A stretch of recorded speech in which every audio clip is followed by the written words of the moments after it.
छत्तीसगढ़ में परिवर्तन तय हो गया है, ये कहना है पीएम मोदी का। इसके साथ ही उन्होंने सभा को संबोधित करते हुए कहा कि आपका सपना अब मोदी का संकल्प है। छत्तीसगढ़ में भाजपा सरकार होगी तभी आपका सपना साकार होगा। डिप्टी सीएम ने सच बोला तो तूफान आ गया। इसके साथ ही पीएम मोदी ने कहा कि मैंने छत्तीसगढ़ के विकास में कोई कसर नहीं छोड़ी। आओ नहीं सहिबो, बदल के रहिबो का नारा पीएम मोदी ने दिया है और इसके साथ ही महासंकल्प रैली में पीएम मोदी शामिल हुए।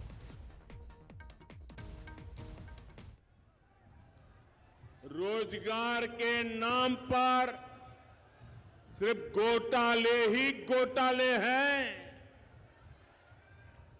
हर योजना में भ्रष्टाचार हावी है। इसलिए छत्तीसगढ़ कांग्रेस सरकार को हटाने और भाजपा को लाने के लिए आप लोग पूरी तरह तैयार हैं।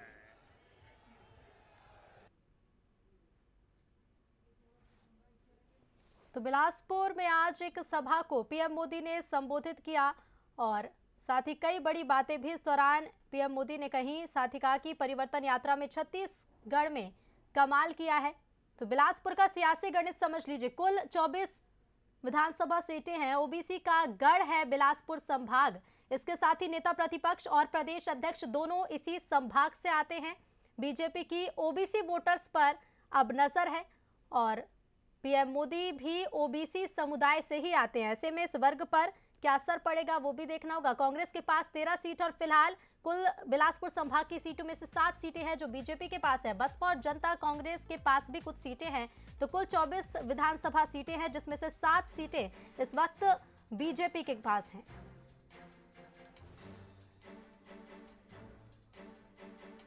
और इसी पर हम और ज्यादा बातचीत करेंगे। स्टेट एडिटर आदित्य नामदेव जी हमारे साथ सीधे लाइव जुड़ रहे हैं। आदित्य जी, कई बड़ी बातें आज पीएम मोदी ने संबोधन के दौरान कही और केंद्र से प्रदेश को सहयोग कैसे मिलता है, क्या कुछ मदद मिलती है, उसका जिक्र भी किया है।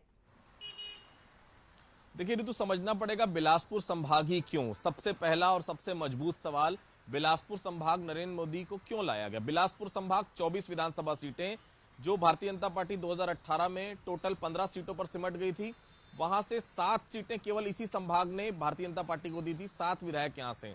दूसरी महत्वपूर्ण चीज, मंच से उन्होंने बोला कि मोदी के बहाने पिछड़े समाज के लोगों को गाली देने से भी नहीं चूकते। ये बात उस जगह पर कहना जो ओबीसी का गढ़ है। बिलासपुर संभाग, नेता प्रतिपक्ष वहां से आते हैं, अरुण साह वहां से आते हैं, सबसे ज्यादा ओबीसी वोटर कहीं हैं तो बिलासपुर संभाग में। वहां ये कहना कि पिछड़े समाज को गाली देने से भी नहीं चूकते, मतलब साफ है ओबीसी वोटर को साधने की तैयारी। क्योंकि नरेंद्र मोदी भी ओबीसी समुदाय से आते हैं। देखिए भूपेश बघेल भी ओबीसी समुदाय के नेता है, नेता प्रतिपक्ष भी, अरुण साह भी। तो कहीं ना कहीं बीजेपी के पक्ष में ओबीसी को करने के लिए बड़ा एक दांव यहां पर खेला गया। दूसरी महत्वपूर्ण चीज, भ्रष्टाचार के मामले पर लगातार घेरा है। राशन घोटाला, चावल घोटाला, शराब घोटाला और एक तीर से कई निशाने हैं। टीएस सिंहदेव की तारीफ भी कर दी। एक सॉफ्ट कॉर्नर जो रायगढ़ में टीएस सिंहदेव ने नरेंद्र मोदी के तरफ दिखाया था, वही सॉफ्ट कॉर्नर नरेंद्र मोदी ने टीएस सिंहदेव के प्रति दिखाया। टीएस सिंहदेव के लिए उन्होंने साफ तौर पर कहा है, डिप्टी सीएम ने माना है कि हमने विकास में कहीं कोई दुर्भावना नहीं रखी, हमने वही उतना पैसा दिया जितना राज्य सरकार ने चाहा और जितना हम अधिक से अधिक दे सकते थे। तो कुल मिलाकर नरेंद्र मोदी का दौरा कई मायनों में है। मैं देखिए बिलासपुर संभाग की 24 सीटों पर सीधा सीधा नजर है, क्योंकि सबसे बड़ा गढ़ है ओबीसी का, इसलिए उनको बुलाया गया। दूसरी महत्वपूर्ण चीज है टीएस सिंहदेव की तारीफ करना। मतलब सरकार के 2 धड़े, एक तो टीएस सिंहदेव और मुख्यमंत्री, ऐसे सार्वजनिक मंच पर, वो भी बीजेपी के मंच पर, वहां से टीएस सिंहदेव की तारीफ करना, ये भी कई मायनों में कई चीजों का इशारा करते हैं। कुल मिलाकर नरेंद्र मोदी ने भ्रष्टाचार के मामले में सरकार को घेरने की कोशिश की है। सरकार का कितनी जल्दी इस पर जवाब आता है दिखने वाली बात होगी, लेकिन हाँ, एक बड़ा ओबीसी कार्ड खेला है भारतीय जनता पार्टी ने नरेंद्र मोदी को परिवर्तन यात्रा के बहाने बिलासपुर संभाग बुलाकर। बिल्कुल आदित्य जी, शुक्रिया आपका हमसे जुड़ने के लिए और जानकारी के लिए।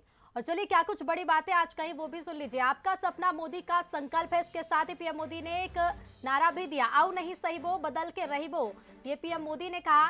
साथ ही उन्होंने कहा कि दिल्ली कभी अन्याय नहीं करता है। तो आज का संबोधन बेहद खास रहा। राज्य सरकार की वजह से विकास में रोक के आरोप भी लगाए और केंद्र सरकार ने छत्तीसगढ़ को 6000 करोड़ दिए हैं, ये जिक्र भी पीएम मोदी ने किया। साथ ही पीएम ने आगे कहा, कांग्रेस के डिप्टी सीएम ने केंद्र सरकार की तारीफ की। डिप्टी सीएम ने तारीफ की तो तूफान आ गया। डिप्टी सीएम टीएस सिंहदेव के बयान का इसमें जिक्र किया गया। साथ ही पीएम ने कहा कि कांग्रेस शासन में कुपोषण से बच्चों की मौत हुई है। कांग्रेस सरकार ने खौफनाक सच्चाई को दबा कर रखा है। कांग्रेस वालों को आपके बच्चों से कोई लेना देना नहीं है। तो कुपोषण का भी एक मुद्दा जो कि गूंजता सुनाई दिया और कांग्रेस वाले सिर्फ अपने बच्चों के बारे में सोच रहे हैं।